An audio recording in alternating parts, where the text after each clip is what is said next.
way that detailed information about the project's resources can be displayed is the resource sheet. In the Assigned Resources dialog box, a new resource's name and the number of units can be entered, but no other information can be added in this box. To enter additional information about a resource, we'll have to access the Resource Information dialog box by clicking on the Assign Resources tool in the standard toolbar. To add information to a resource, double-click on the name.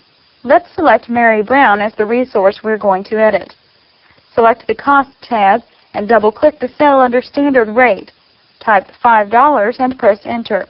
Double-click the cell under Overtime Rate. Type $7.50 and press Enter.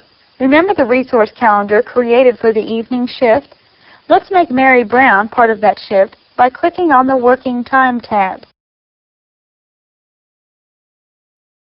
Next, we'll click the drop-down menu arrow to the right of the base calendar box and select Evening Shift. The base calendar for Mary Brown is now the Evening Shift calendar. Next, click the General tab and in the group box type Data Processing, then click OK. The Assign Resources box stays open, so additional information about other resources may be entered. But for this tutorial, we want to close the box because we're not going to add any additional information.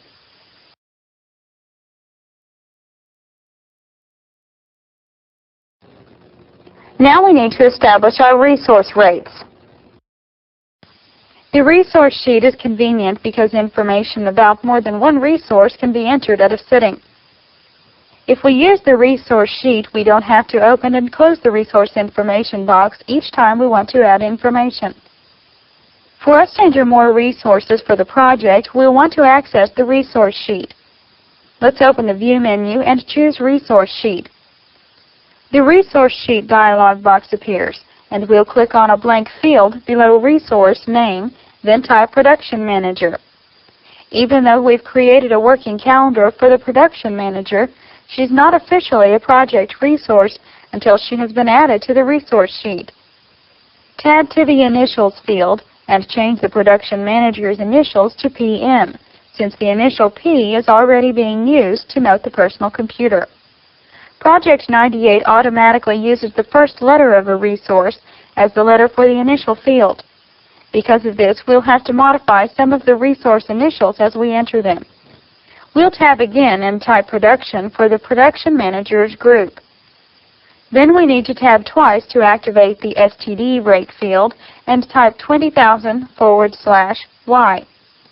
The standard rate field is the cost of the resource, and our Production Manager's salary is $20,000 per year. Rates for our project can be entered as /H for hourly, /D for daily, and /Y for yearly. Some of the resources we're